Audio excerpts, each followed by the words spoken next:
మనందరికీ ప్రభు అయిన యేసుక్రీస్తు వారి నామాన్ని బట్టి శుభాలు వందనాలు తెలియజేస్తున్నాను. చాలా కాలం తర్వాత మిమ్మల్ని మరొకసారి చూడడానికి పరలోకపు దేవుడు నాకు ద్వారం తెరిచినందుకు ఆ మహాదేవునికి కృతజ్ఞతలు. మనం ఏ విధంగా భూమి మీద ఉంటే అప్పుడప్పుడు కలుసుకోవడానికి అవకాశం ఉంటుంది. కొద్దిసేపు దేవుని గ్రంథం నుంచి కొన్ని మాటలు వినడానికి నేర్చుకోవడానికి ప్రయత్నం చేద్దాం.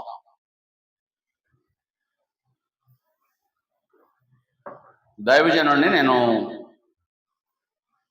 మాట్లాడినప్పుడు ఒక మాట అడిగాను, సార్ అక్కడ సందర్భం ఏంటి అని.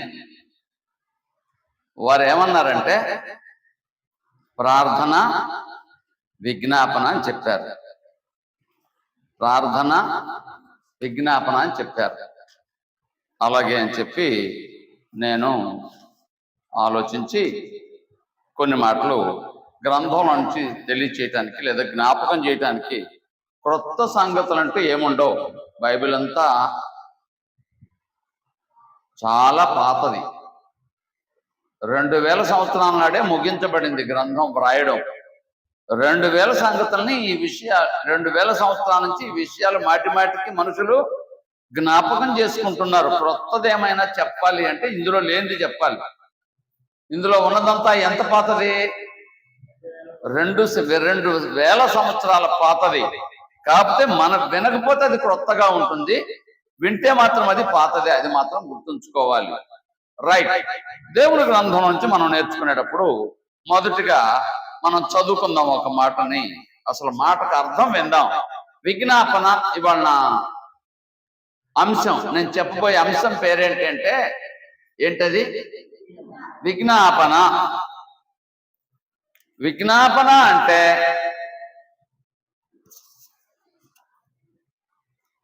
విజ్ఞాపన అనే మాటకు అర్థం ఏమంటే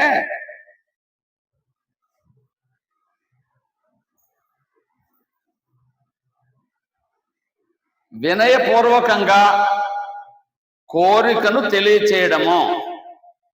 అది నాకు ఇవ్వు అని పిల్లల్ని అడిగినట్టు కాదు. విజ్ఞాపన అంటే వినయపూర్వకంగా కోరికను దేవుని సన్నిధిలో తెలియచేయడము విజ్ఞాపన. రెండవ మాట, విజ్ఞాపన అంటే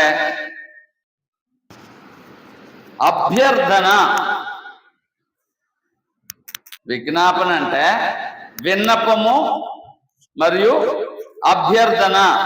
అభ్యర్థన అంటే ఒక సేవ చేయటానికి లేదా ఎవరికైనా ఉపకారం చేయటానికి, అయ్యా మేము ఈ సేవ చేస్తున్నాం, అవకాశం ఉంటే మీరు కూడా ఈ సేవలో పాల్గొనండి, సహకరించండి అని వారిని ఏం చేస్తున్నాం? అభ్యర్థిస్తున్నామంటే మన భావాన్ని వ్యక్తం చేస్తున్నాం. విజ్ఞాపన అంటే ప్రార్థన అని కూడా అర్థం వస్తుంది. నేను 3 మాటలు చెప్పాను. విజ్ఞాపన అంటే ఏంటంట? విన్నపము. విజ్ఞాపన అంటే అభ్యర్థన. విజ్ఞాపన అంటే ప్రార్థన. రైట్. ఇకపోతే ఇది ఒక ఆజ్ఞ. ఏంటి?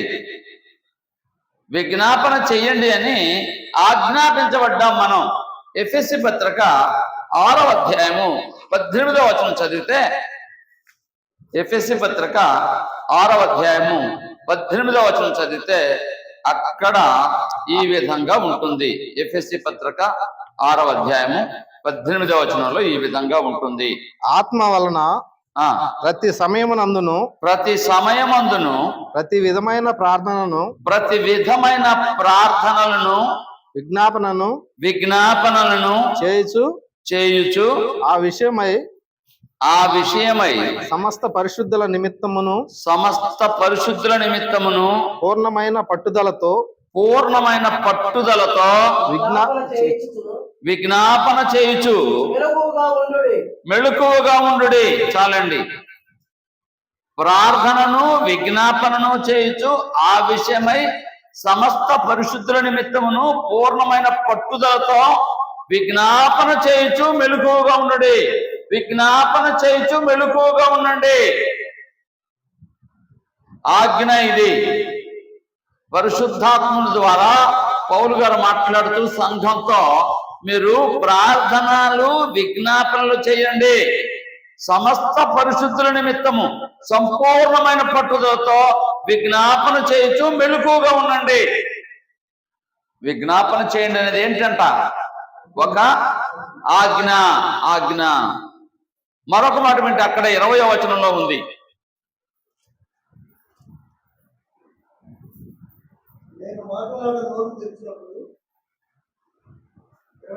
అదే వచనం మీరు చదివేది. నేను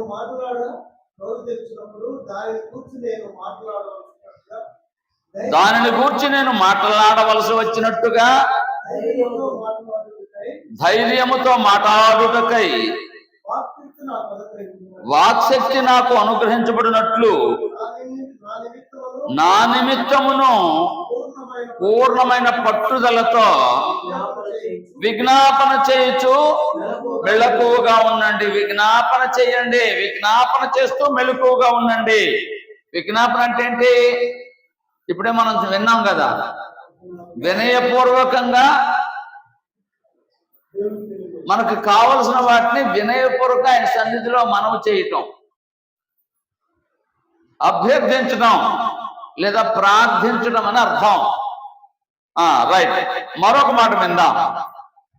విజ్ఞాపన చేసిన వారు ఉన్నారు గ్రంథంలో. నేను 2 మాటలు చెప్పాను. విజ్ఞాపన అనే పదానికి అర్థం చెప్పాను. విజ్ఞాపన చేయటం అనేది ఒక ఆజ్ఞ అని విన్నాం. 3వ మాట వినబోతున్నాం. విజ్ఞాపన చేసిన వారు ఎవరో గ్రంథంలో విజ్ఞాపన చేసిన వారు ఎవరో. విజ్ఞాపన గురించి మాత్రమే నేను మాట్లాడుతున్నాను. దేవుని గ్రంథంలో విజ్ఞాపన చేసిన వారు ఎవరు లేదా ఎవరెవరు అని మాట ఆలోచన చేద్దాం. సమూయేలు మొదటి గ్రంథం 2వ అధ్యాయము 1వ వచనం చదివితే, సమూయేలు మొదటి గ్రంథం 2వ అధ్యాయము 1వ వచనంలో ఈ విధంగా ఉంటుంది. అక్కడ ఒకరు కనబడతారు మనకి. సమూయేలు మొదటి గ్రంథం 2వ అధ్యాయము 1వ వచనం. మరియు హన్న విజ్ఞాపన చేసి ఇలాగు అనెను, నా హృదయము దేవుని యందు సంతోషించుతున్నది. చాలండి. సమూయేలు మొదటి గ్రంథము 2వ అధ్యాయము 1వ వచనం చదివారు. జాగ్రత్తగా వినండి. ఇక్కడ ఒక స్త్రీ ఉంది. ఆవిడ దేవుని సన్నిధికి వెళ్ళింది. దేవుని సన్నిధిలో హృదయాన్ని కృమ్మరించింది. అది ఆవిడకు తెలుసు, దేవుడికి తెలుసు, ఇంకెవరికి తెలియదు. దైవజనుడు వచ్చి తప్పుగా అనుకున్నాడు, ఆమె ఏదో మత్తులో ఉన్నట్టుంది అని. అమ్మా, ఎంతసేపు అమ్మా ఈ మత్తు అని అడిగాడు. ఆయన చెప్పాడు, అయ్యా నేను మత్తుగా లేనండి, అలా అనవద్దండి. మరి ఏంటమ్మా అని అన్నాడు. దేవుని సన్నిధిలో నేను మనవి చేసుకుంటున్నాను, లేదా విజ్ఞాపన చేసుకుంటున్నాను, లేదా ప్రార్థన చేసుకుని నాకు ఒక అవసరత ఉంది, ఆ అవసరతను దేవుని సన్నిధిలో మనవి చేసుకుంటున్నాను అని చెప్పి అన్నట్టుగా మాట్లాడింది. ఆయనకు అర్థమైపోయింది, అయ్యో నేను పొరబడ్డానని. ఆయన ఏమన్నాడంటే, నీ కోరిక సిద్ధించును గాక అన్నాడు. ఏమన్నాడు? నీ కోరిక సిద్ధించును గాక. నువ్వు ఏమి దేవుని సన్నిధిలో ప్రార్థన చేశావో ఆ ప్రార్థన సఫలమవుతుందన్నట్టుగా ఆశీర్వదించాడు దైవజనుడు. ఇంటికి వచ్చి సంతోషంగా ఉంది. ప్రార్థన చేసినందువలన, దైవజనుడు ఆశీర్వదించడం వలన ఆ మాట విని ఆవిడకి సంతోషం వచ్చింది. సంతోషంగా ఉంది. అంతకుముందు కొంచెం బాధలో ఉంది, దుఃఖంలో ఉంది, వేదనలో ఉంది. ఆవిడ ఎప్పుడైతే దేవుని సన్నిధి నుంచి వచ్చి సంతోషంగా ఉంది. మీరు ఎప్పుడైనా దేవుని సన్నిధికి వెళితే అక్కడ మాటల చేత మీరు ఏం చేయబడతారు? నిజం చెప్పాలంటే ఆదరించబడతారు, సంతోషించబడతారు. మీ వ్యాధులు, బాధలు, సమస్యలు ఏమైనా ఉంటే దేవుని సన్నిధిలో చెప్పుకుంటే దేవుడు కృప చూపిస్తాడు. ఆవిడ ఏం చేసిందంటే దేవుని సన్నిధికి వెళ్ళి చెప్పుకుంది. దైవజనుడు ఆశీర్వదించాడు. ఇంటికి వచ్చిన తర్వాత సంతోషంగా ఉంది. అప్పుడు అంటున్నాడు పరిశుద్ధాత్ముడు ఆమె మాటలను జ్ఞాపకం చేస్తున్నాడు. హన్నా విజ్ఞాపన చేసి ఇలాగనను, నా హృదయము దేవుని యందు సంతోషిస్తున్నది. అబ్బా, ఆ మాట వినండి. రోజు ఎలాగుంది ఆవిడ? దుఃఖంతో ఉంది, రోజు బాధల్లో ఉంది, నిలవకుండా దుఃఖంతో ఉంది. రోజు బాధలో దుఃఖంతో ఉంది. ఇప్పుడు ఎలా ఉంది ఆవిడ? దేవుని సన్నిధికి వెళ్ళి వచ్చిన తర్వాత ఎలా ఉంది చెప్పండి? సంతోషంగా ఉంది. ఏంటది? దేవుని సన్నిధిలో ఉన్నటువంటి దీవెన అటువంటిది. దేవుని సన్నిధికి వెళ్ళి వచ్చింది, ఆయన ఆశీర్వదించాడు. ఆవిడ ఇంటికి వచ్చిన తర్వాత సంతోషంతో మాట్లాడుతుంది. నా హృదయము దేవుని యందు సంతోషించుచున్నది, దేవుని యందు నాకు మహాబలము కలిగాను, నీ వలన రక్షణ బట్టి సంతోషించుచున్నాను అని ఆవిడ ఏం చేసిందంటే, ప్రారంభ వచనంలో హన్న విజ్ఞాపన చేయుచున్నది, విజ్ఞాపన చేస్తుంది.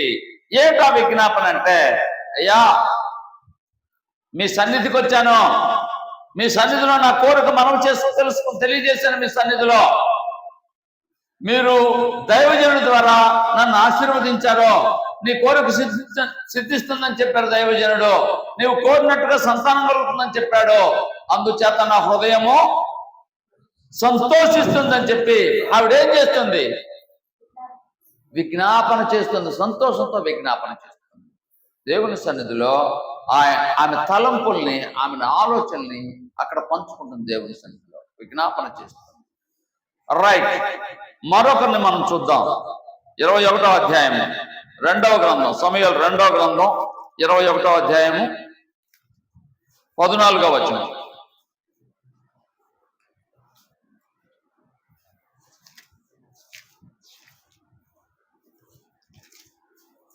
సమూయేలు 2వ గ్రంథం 21వ అధ్యాయం 14వ వచనం.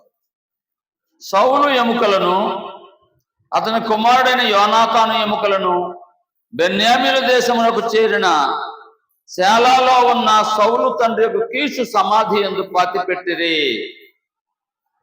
రాజు, జాగ్రత్తగా వినండి మాట, దావీదు అనే రాజు ఈలాగు చేసిన తరువాత దేశము కొరకు చేయబడిన విజ్ఞాపనను దేవుడు అంగీకరించను. మనం ఏం చేస్తామంటే, మనకు ఎవరైనా విరోధులు లేదా మనకి గిట్టిన వారు ఎవరైనా ఉంటే, మనకు విరోధులు ఎవరైనా ఉంటే మనం ఏం చేస్తామంటే, వాళ్ళకి ఏదైనా ఇబ్బంది జరిగితే తగినట్టు జరిగింది వాడికి, దానికి సరిగానే జరిగిందని ఆలోచిస్తూ ఉంటాం.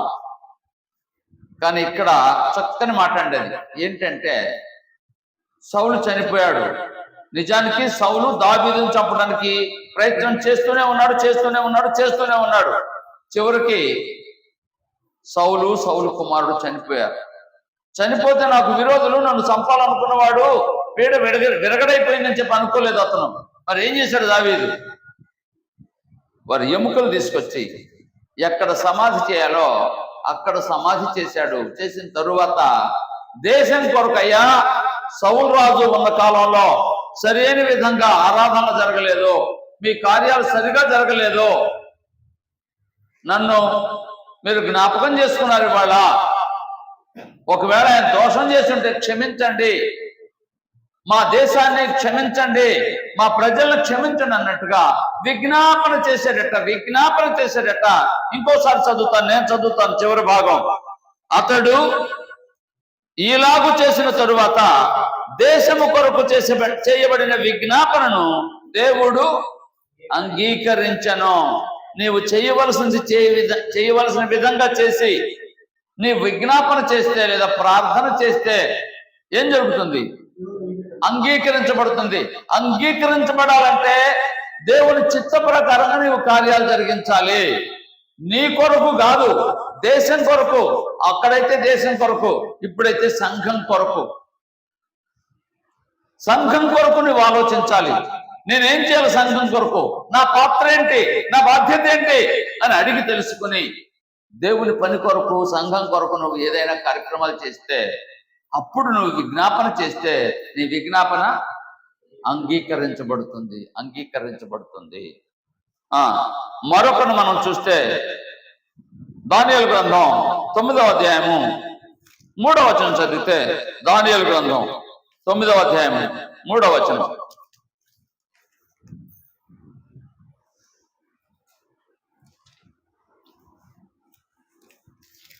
అంతటా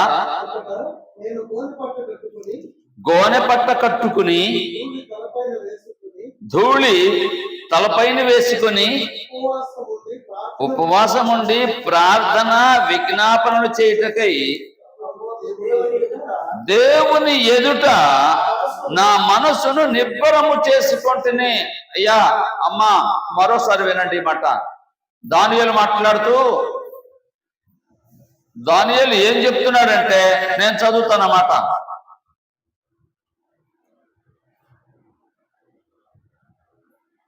ప్రార్థన విజ్ఞాపనలు చేయుటకై, అంటే దేవుని సన్నిధిలో ప్రార్థన చేయటానికై ఉపవాసం ఉండి ప్రార్థన చేయుటకై దేవుని ఎదుట నా మనసును నిబ్బరము చేసుకొంటిని. ప్రార్థన విజ్ఞాపన చేసేటప్పుడు ఎలా ఉండాలంటే, యేసు ప్రభువు వారు కూడా చెప్పారు, నీవు ప్రార్థన చేసేటప్పుడు నీ గదిలోనికి వెళ్ళి రహస్యమందు చూచుతున్న నీ తండ్రికి ప్రార్థన చేయాలి. అంటే ఎలా ప్రార్థన చేయాలంటే, ఎవరో చూస్తున్నారు, ఎవరో వింటారు, ఎవరో చూస్తారు, ఎవరి కోసమో కాకుండా దేవుడు వినాలి అన్నట్టుగా. దానియేలు గురించి మరొకసారి నేను చదువుతాను ఆ మాట, 3వ వచనం చివరి భాగం. దేవుని ఎదుట నా మనస్సును ఏం చేసుకున్నట్ట? నిబ్బరము చేసుకున్నాడు. ప్రార్థన చేసేటప్పుడు లేదా విజ్ఞాపన చేసేటప్పుడు ఎలా ఉండాలంటే, హడావుడిగా ఉండకూడదు. ఎక్కడో పొయ్యి మీద పెట్టొచ్చి ఇక్కడ కూర్చోవడం కాదు. చాలా సార్లు కొందరు స్త్రీలు ఏం చేస్తారంటే, పొయ్యి మీద పాలు పెట్టి ఇంకో పని చేసుకుంటూ ఉంటారు. అది మర్చిపోతారు. పాలు ఏమవుతాయి? పొంగి పొర్లిపోతాయి. అది అయిన తర్వాత ఇంకో పని అని నెమ్మది ఉండదు, వాళ్ళకి నెమ్మది ఉండదు. డ్యూటీ టైం అవుతుంది, లేదా ప్రార్థన టైం అవుతుంది, లేదా ఇంకొక కార్యక్రమం టైం అవుతుంది, హడావుడి చేస్తున్నారు. ఇంకో 10 నిమిషాలు ముందుగా లేచి సిద్ధపడరు, ఆలస్యంగా లేచి హడావుడి పడతా ఉంటారు. నెమ్మది ఉండదు వాళ్ళకి, నిబ్బరం ఉండదు. హడావుడి ఇంకా ఎక్కువ పని అవుతుంది. అలా కాదు. దేవుని సన్నిధిలో ప్రార్థన చేయాలంటే, విజ్ఞాపన చేయాలంటే ఎలా ఉండాలి? నిబ్బరము చేసుకుని. నేను చదువుతాను ఆ మాట, నేను చదువుతాను. దేవుని ఎదుట నా మనసును నిబ్బరము చేసుకున్నాను. దేనికి? ప్రార్థనలు విజ్ఞాపనలు చేయడానికి దేవుని సన్నిధిలో నా మనసును నిబ్బరము చేసుకున్నాను.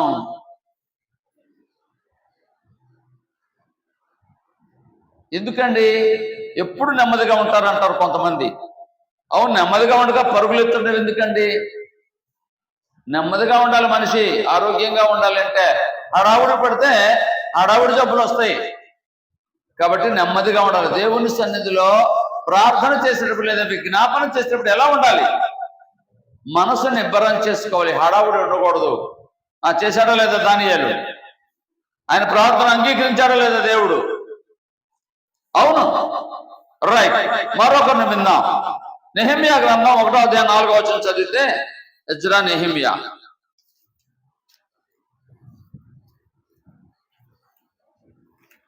4వ వచనం చదివితే ఇంకా చాలా ఉన్నాయి, మనం ముందుకు సాగుదాం. ఈ మాటలు వినినప్పుడు నేను కూర్చుండి ఏడ్చి. అయ్యా వినండి, మాటలు విన్నప్పుడు మొట్టమొదటి ఏం చేశాడు?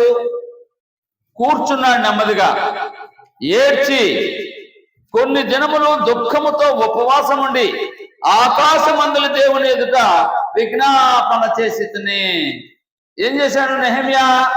ముందు విన్నాడు, తర్వాత నెమ్మదిగా కూర్చున్నాడు.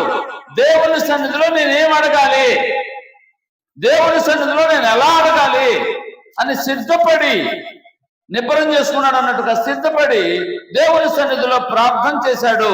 ప్రార్థన చేసి రాజుగారి దగ్గరికి వెళ్ళాడు. రాజుగారి దగ్గరికి వెళ్ళేటప్పుడు కూడా, అయ్యా రాజుగారి దగ్గరికి వెళ్తున్నాను, నేను అడిగిందా నేను కాదనకుండా సహాయం చేసేలాగా కృప చూపించమని ప్రార్థన చేశాడు. రాజుగారి దగ్గరికి వెళ్తే, ఏంటి నెహెమ్యా ఎలా ఉన్నావన్నాడు. అయ్యా ఇది పరిస్థితి అని వివరించాడు. అలాగా అయితే వెళ్ళిరా అనడమే కాదు, వెళ్ళిరా, నీకేం కావాలో, ఆ మందిరానికి ఏమేం కావాలో ప్రభుత్వం నుంచి డబ్బులు తీసుకో. అని చెప్పడమే కాకుండా తాకీదు వ్రాయించి, ఇదిగో నెహెమ్యా ఇలా చేస్తున్నాడు, బయలుదేరుతున్నాడు, అతనికి మీరు అడ్డం చెప్పొచ్చు, అడ్డం చెప్పవద్దు, ఏం కావాలో అతనికి ఇవ్వండి, ప్రభుత్వం నుంచి లోపలే ఉండే అవసరం అయితే అని చెప్పి అతన్ని పంపించాడు. నా మాట మరలా వినండి. నెహెమ్యా ప్రార్థన చేసినట్టు లేదా విజ్ఞాపన చేసినట్టు ఎలా చేశాడు? సిద్ధపడి నెమ్మదిగా ఆలోచించి ఏం చేయాలో జాగ్రత్తగా విజ్ఞాపన చేశాడు. ఫలితం ఏమంటే రాజుగారికి మనసు మార్చాడు దేవుడు. రాజుగారి ద్వారా దేవుడి మందిరానికి కావలసిన వాటన్నిటినీ సమకూర్చేలాగా ఎవరు చేశారు ఆ పని? దేవుడు చేశాడు. దేవుడు చేశాడంటే ఆ పనికి ఎవరు దాన్ని అడిగారు లేదా విజ్ఞాపన చేశారు? నెహెమ్యా గారు విజ్ఞాపన చేశారు. ఫలితం అది. మరొకరిని విందాం. యెషయా గ్రంథం 53వ అధ్యాయం. యెషయా గ్రంథం 53వ అధ్యాయం 12వ వచనం చదువుదాం.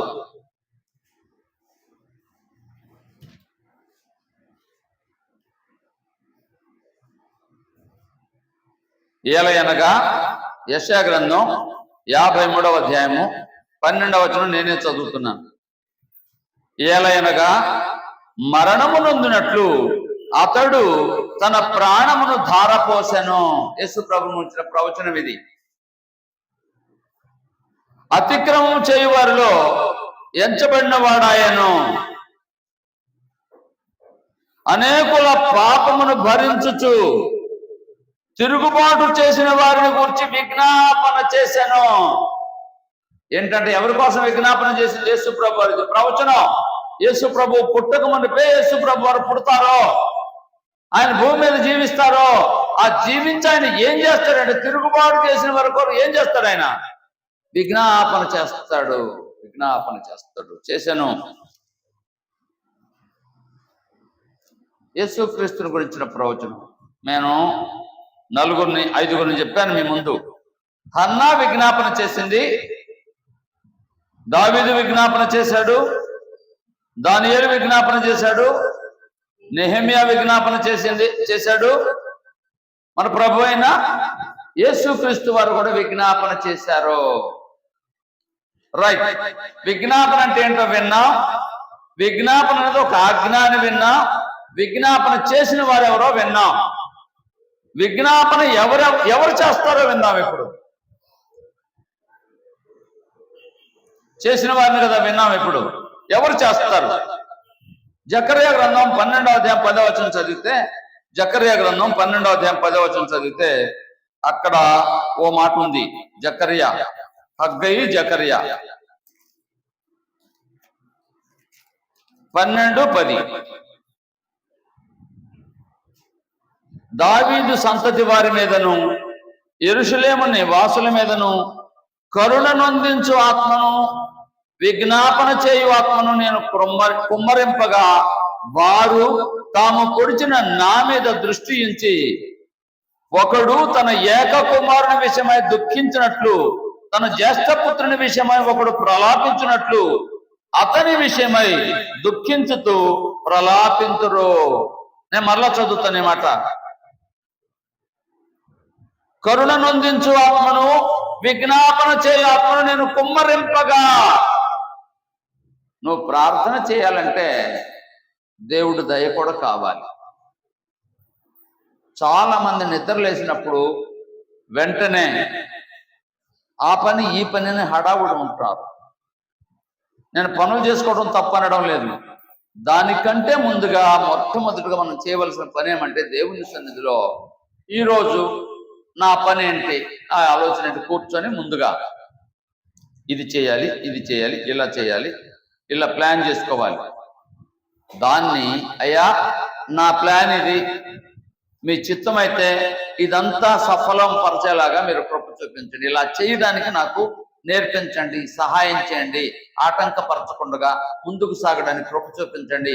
మరలా తిరిగి పనంతా అయిపోయిన తర్వాత రాత్రి మరలా మీ సన్నిధిలో విజ్ఞాపన చేసేలాగా నాకు సహాయం చేయమని ఆ ప్రణాళిక, ఆ దినపు ప్రణాళికనంతా ఏం చేయాలంటే దేవుని సన్నిధిలో ముందుగా కూర్చొని ఆలోచించి ప్రార్థించి మనం ప్రారంభించాలి దినాన్ని. ప్రతిరోజు ఉదయం ఏం చేసేవారు యేసు ప్రభువారు చెప్పండి? ఎప్పుడు లేచేవారు? అందరికంటే ముందుగానా అందరికంటే లేటుగానా? నేను రాత్రి 11 అయినా 12 అయినా మరలా యథావిధిగా పెందలకాండ నిద్రలేస్తాను. యేసు ప్రభువే పెందలకాండ నిద్ర లేచినట్లయితే మనకు ఆయన నాయకుడు కదా, మన ప్రభువు కదా, మరి మనం ఎప్పుడు నిద్ర లేవాలి?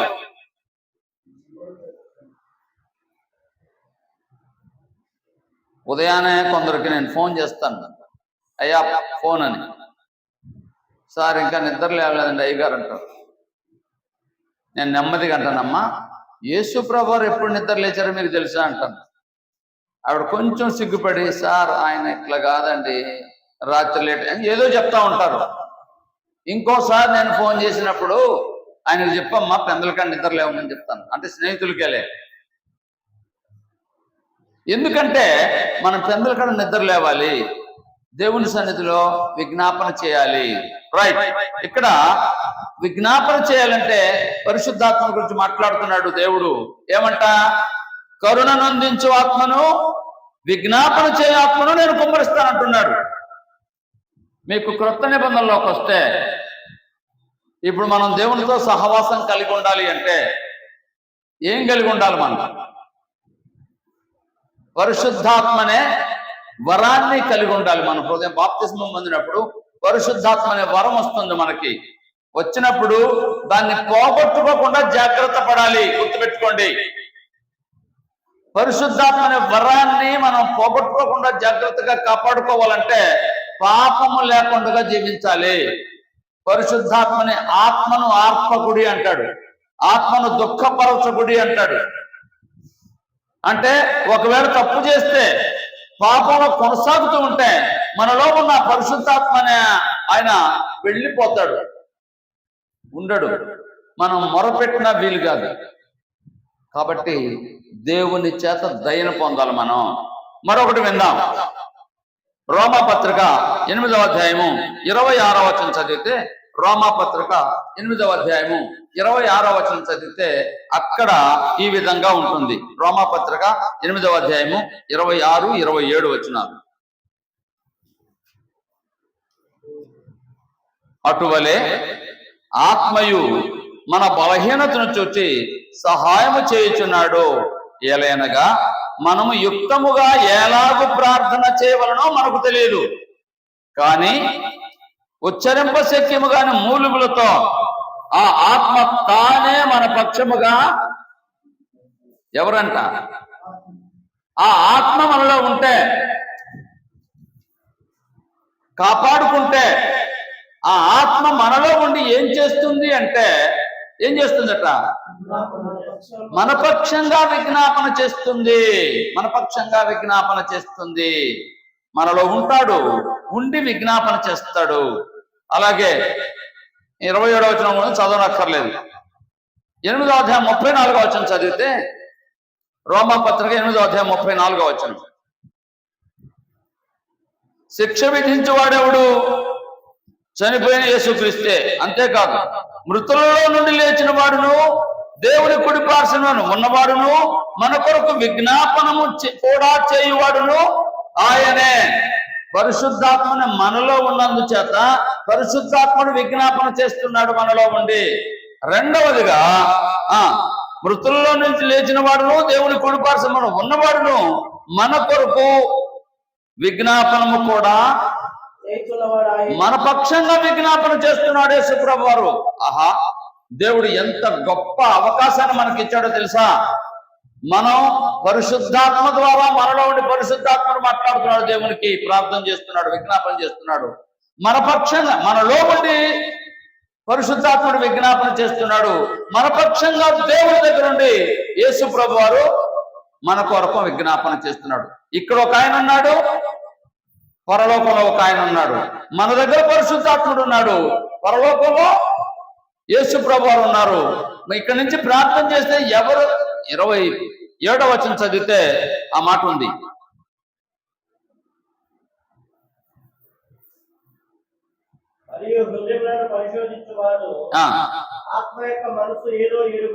చాలండి.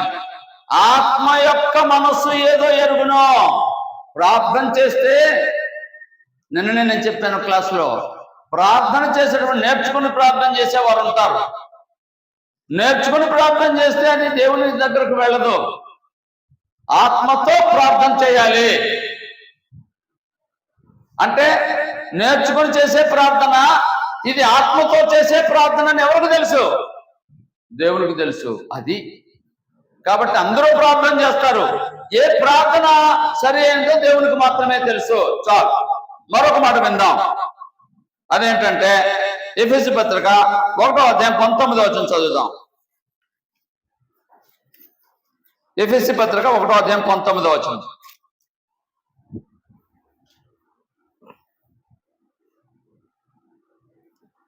నేను చదువుతాను చివరి భాగం. తన్ను తెలుసుకున్నట యందు మీకు జ్ఞానమును ప్రత్యక్షతను గల మనస్సు అనుగ్రహించినట్లు నేను నా ప్రార్థన యందు మిమ్మును గూర్చి విజ్ఞాపన చేయుచున్నాను. అయ్యా అమ్మా మరలా వినండి, 3 మాటలు చెప్పాను. మన పక్షంగా పరిశుద్ధాత్ముడు మనలో ఉండి పరిశుద్ధాత్ముడు విజ్ఞాపన చేస్తున్నాడు. మన పక్షంగా పరలోకమున యేసు ప్రభువు వారు విజ్ఞాపన చేస్తున్నారు.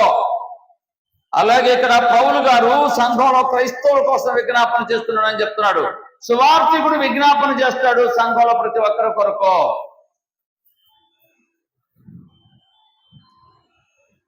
రైట్. విజ్ఞాపన ఎలా చేయాలో విందాం ఇప్పుడు. విజ్ఞాపన అంటే విన్నాం, విజ్ఞాపన ఒక ఆజ్ఞాన్ని విన్నాం, విజ్ఞాపన చేసిన వారు ఎవరో విన్నాం, విజ్ఞాపన చేస్తున్న వారు ఎవరో విన్నాం. ఇప్పుడు మరొక మాట విందాం. విజ్ఞాపన ఎలా చేయాలి? విజ్ఞాపన ఎలా చేయాలి? ఫిలిప్పీ పత్రిక 4:6 చదివితే, ఫిలిప్పీ పత్రిక 4:6 చదివితే అక్కడ ఈ విధంగా ఉంది. ఫిలిప్పీ పత్రిక 4:6. దేనిని గూర్చియు చింతింపకుడి, కానీ ప్రతి విషయములోనూ ప్రార్థన విజ్ఞాపనముల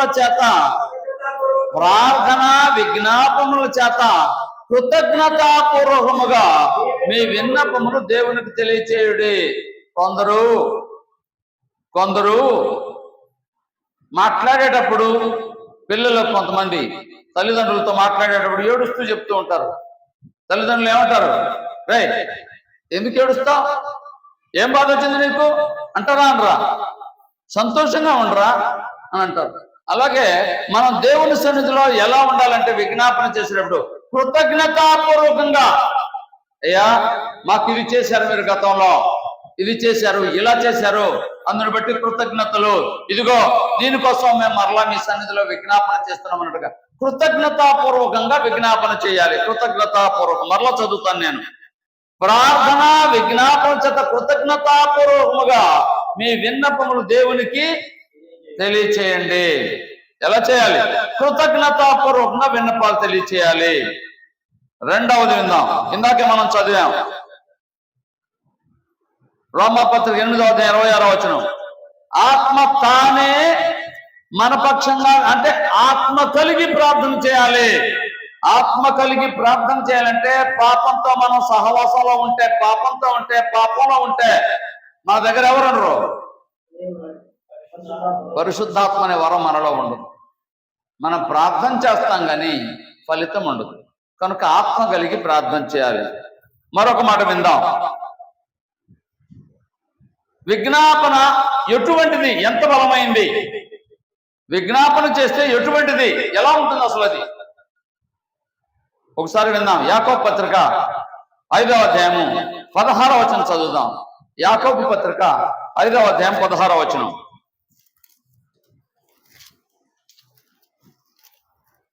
5:16.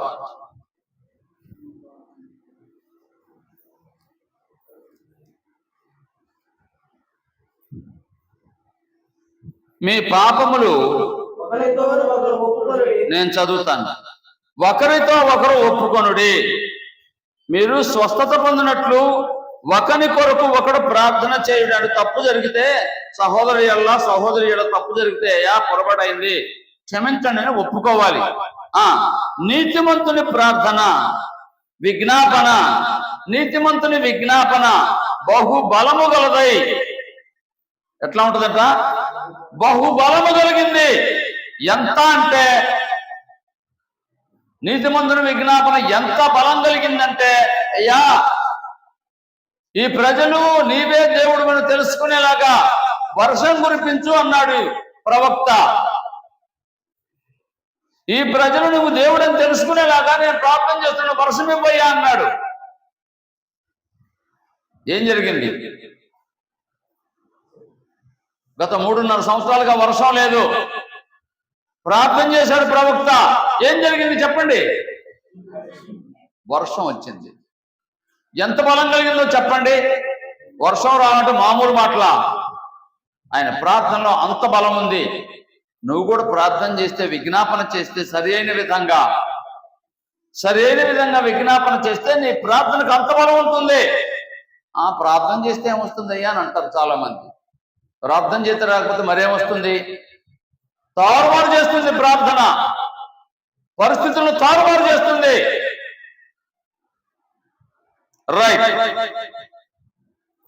ఎవరెవరి కోసం విజ్ఞాపన చేయాలి మనం? తిమోతి పత్రిక 2వ పత్రిక, పొరబడ్డాను, 1వ పత్రిక 2వ అధ్యాయం 12వ వచనం. తిమోతికి రాసిన 1వ పత్రిక 2వ అధ్యాయం 12వ వచనం.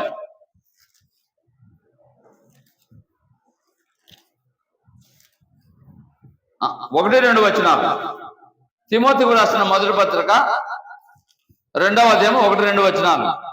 సంపూర్ణమైన భక్తియు మాన్యతయు కలిగి నెమ్మదిగాను సుఖముగాను బ్రతుకు నిమిత్తము, నేను చదువుతాను, నెమ్మదిగాను సుఖముగాను బ్రతుకు నిమిత్తము అన్నిటికంటే ముఖ్యముగా మనుషులందరి కొరకును.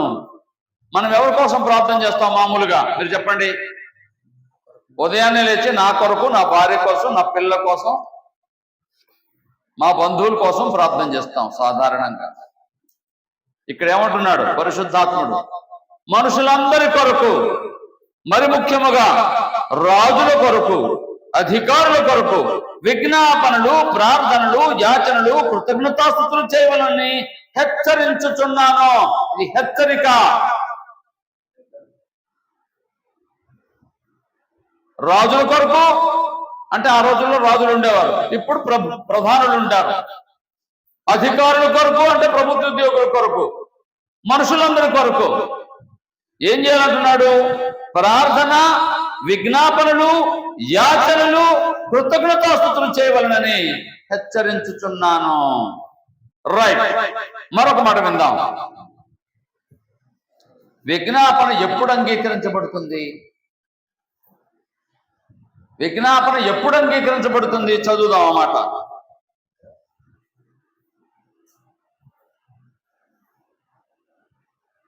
సమూయేలు గ్రంథం మనం ఇందాక చదివాం. 24వ అధ్యాయం 25వ వచనం. 2వ గ్రంథం 24-25. 2వ గ్రంథం 24-25.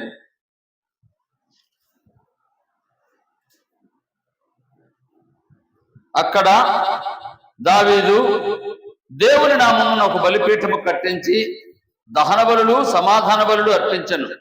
దేవుని దేశము కొరకు చేయబడిన విజ్ఞాపనలను ఆలకింపగా, దేవుడు దేశము కొరకు చేయబడిన విజ్ఞాపనలను ఆలకింపగా ఆ తెగులు ఆగి ఇశ్రాయేలును విడిచిపోయాను.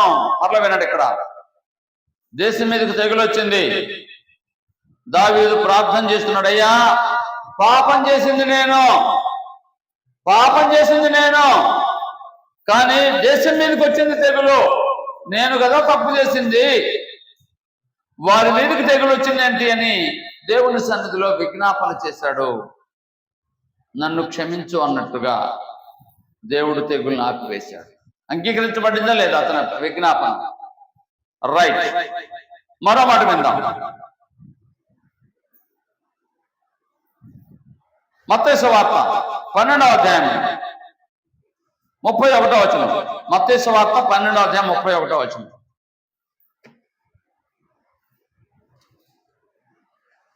12:31 నేను చదువుతాను. నేను మీతో చెప్పినది ఏమనగా, మనుషులు చేయు ప్రతి పాపము దూషణ వారికి క్షమింపబడును, కానీ ఆత్మ విషయమైన దూషణకు పాప క్షమాపణ లేదు. గుర్తుపెట్టుకోండి, మన విజ్ఞాపన చేస్తే అంగీకరించబడాలి అంటే దేవునికి వ్యతిరేకంగా, దేవుని గ్రంథానికి వ్యతిరేకంగా మనం నడుచుకుంటూ, ఆలోచన చేస్తూ, కార్యాలు జరిగిస్తూ మనం విజ్ఞాపన చేస్తే ఏం జరగదు? అంగీకరించబడదు.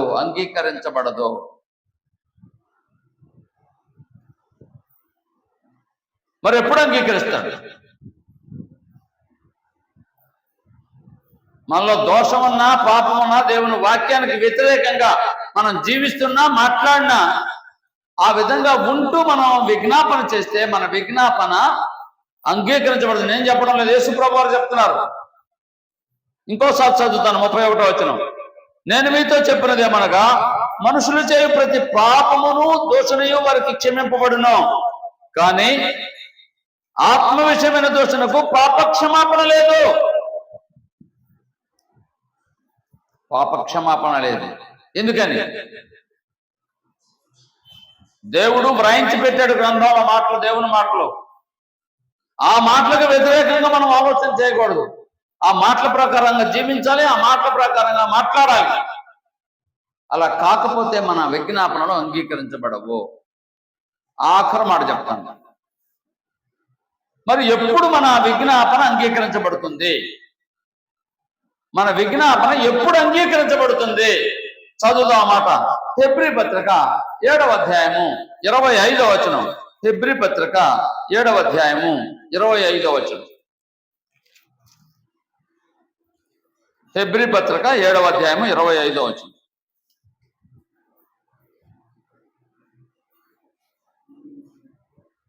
ఈయన అంటే యేసు ప్రభు తన ద్వారా, అంటే సంఘము ద్వారా, 7వ అధ్యాయము 25వ వచనం హెబ్రీ పత్రిక. యేసు తన సంఘము ద్వారా దేవుని యొద్దకు వచ్చి వారి పక్షమున విజ్ఞాపనము చేయుటకు నిరంతరము జీవించుచున్నాడు. అసలు విషయం ఇది. నీ పక్షంగా విజ్ఞాపన చేసేవాడు ఒకడు ఉండాలి. ఆయన విజ్ఞాపన చేయాలి పరలోకంలో ఉండి దేవుని దగ్గర. నీ పక్షంగా విజ్ఞాపన చేయాలి అంటే ఏం కావాలి? మరలా చదువుతానమాట. యేసు తన ద్వారా, అంటే సంఘము ద్వారా దేవుని ఎందుకు వచ్చు వారి పక్షమున, అంటే ఏదో ఒక విధంగా దేవుని దగ్గర రావడానికి ప్రయత్నం చేస్తారు మనుషులు. ఏదైతేనండి, ఎలాగైతేనేమండి అని అంటుంటారు. అలా కాదు. గ్రంథం ఏం చెప్తుందంటే, ఈయన తన ద్వారా, అంటే భూమి మీద యేసు ప్రభువు వారు లేరు ఇప్పుడు.